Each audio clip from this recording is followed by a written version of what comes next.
Hey guys, so in my last video of my elf haul, I mentioned, I think my alarm went off on my phone or something, and I mentioned that I had a staph infection. And I've gotten a couple messages about it, and a couple people asking me, like, what is it? Like, what happened? Hold on, I'm gonna mute my TV, it's really loud. A couple people asking me, like, what is it? What happens? Like, how do you get it? What is it? What is it?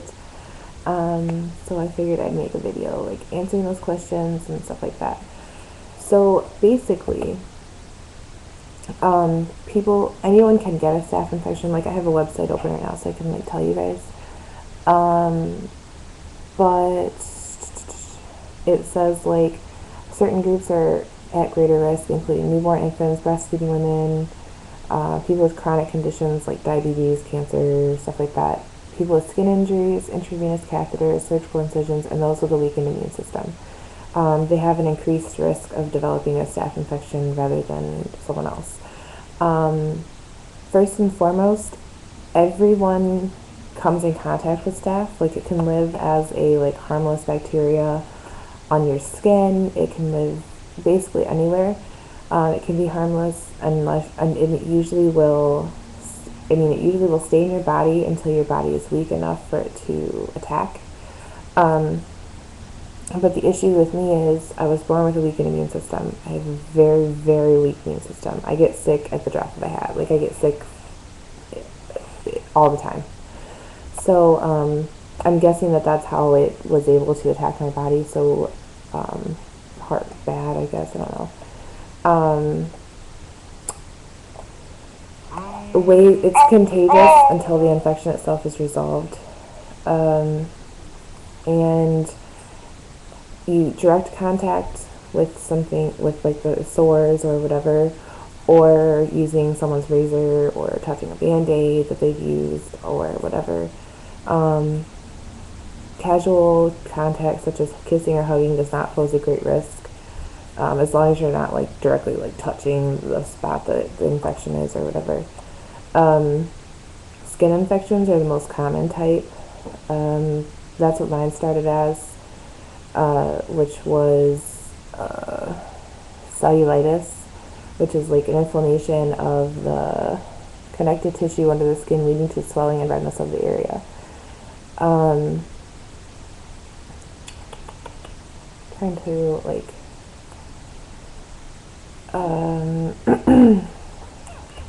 trying to explain it in like the easiest way possible. I'll just explain to you what happened with mine.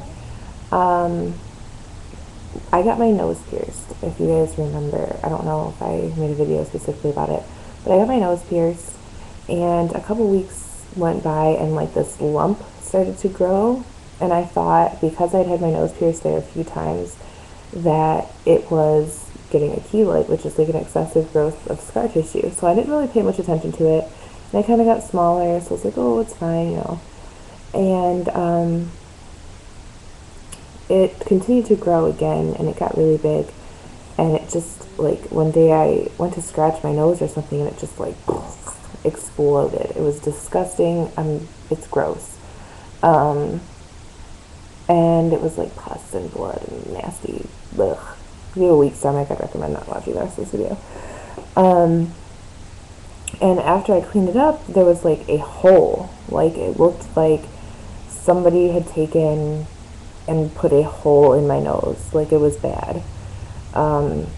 Basically the infection had eaten a bunch of the skin out, the skin underneath or whatever, and it caused like that hole or whatever. But so that was the first one, and then I also got another, there's basically like abscesses, I guess. I got another one right on my C-section incision, and that one did the same thing. So I went to the hospital almost said where I live. Woo. I went to the hospital, and they put me on antibiotics. They put me on 2 antibiotics, one to cover staph infection and one to cover MRSA, which is also a type of a staph infection. And so they put me on those, and I took them until they were gone, and didn't really notice anything happening, so I was like, okay, I'm cool. And I got another abscess, so I was like, oh, this one was underneath my arm.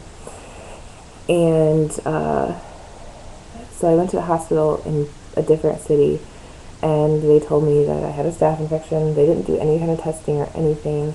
They said, okay, you have a staph infection. They put me on a different antibiotic, and I went through that whole course of that, and then I got another one. And so I went to the hospital in another city, and they put me on the same 2 antibiotics that I was on before, the first time.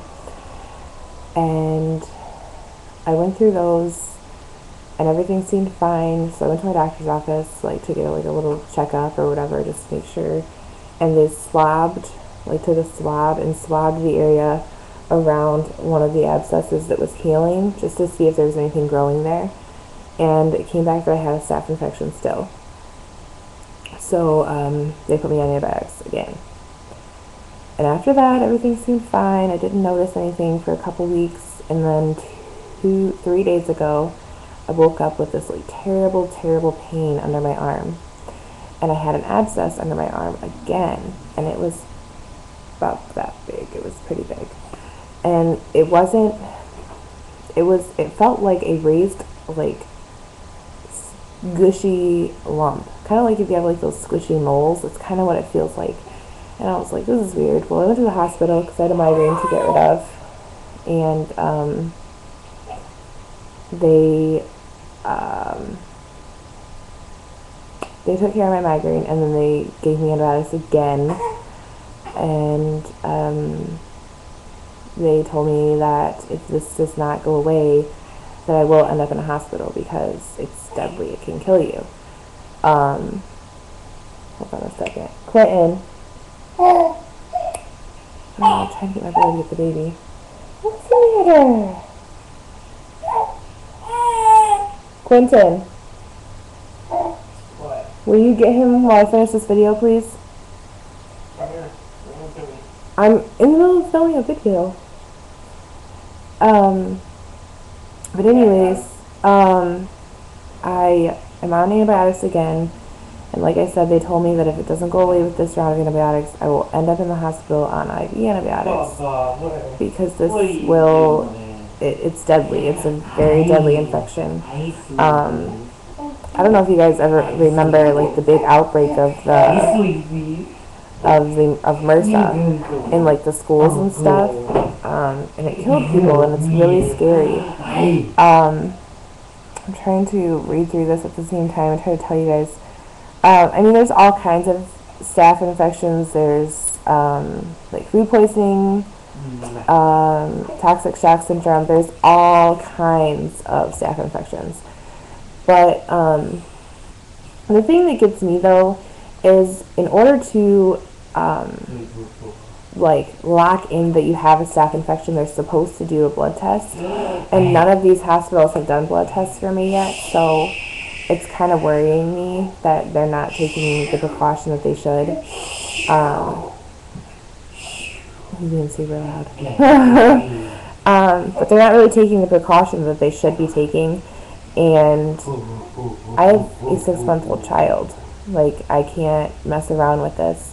So chances are, within the next probably week after I finish these antibiotics, actually 2 weeks, I'm going to finish the antibiotics and then wait a week and see what happens. And Quentin, if I don't notice anything getting better, I'm probably going to have to take a 2-hour drive to another city and go to a hospital there. So, and like people have been asking me like, what happens, like what does it do or whatever. I get the abscesses, but I also get very, very tired, and kind of like, so my body gets so tired that I'm sore, if that makes any sense. Like if I'm up for, when I've been up for like 7 or 8 hours, I start to get extremely tired and my body starts to get sore, like I've been working out or something. It's just because I'm so tired. My body is just so worn out from trying to fight this. And because my immune system is low anyways, it's really, really hard for my body to fight it off. So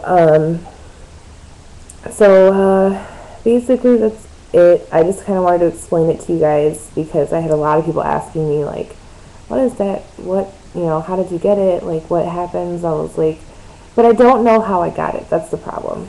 It didn't come up until my nose was pierced. So I'm wondering if it had already been in my body and was just waiting, or if that was what introduced it into my body. But it's just, I don't know, and I won't know. I mean, it's not something they can find out. But hopefully it goes away and I can get better. But I will keep you guys posted if you guys really want to know. I never thought anybody would want to know about it, so I never really mentioned it. But I will definitely keep you guys posted on like the progress of everything, and hopefully everything gets better.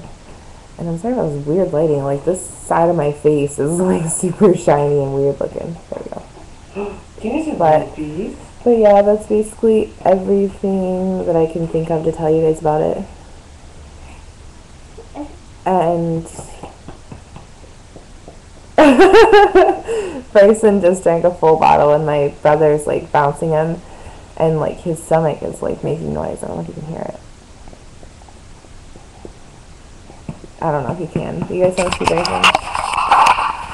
Say hi. It's my brother. Hello. There's Bryson. Easy. So yeah, that's basically it, and I will talk to you guys soon. Bye.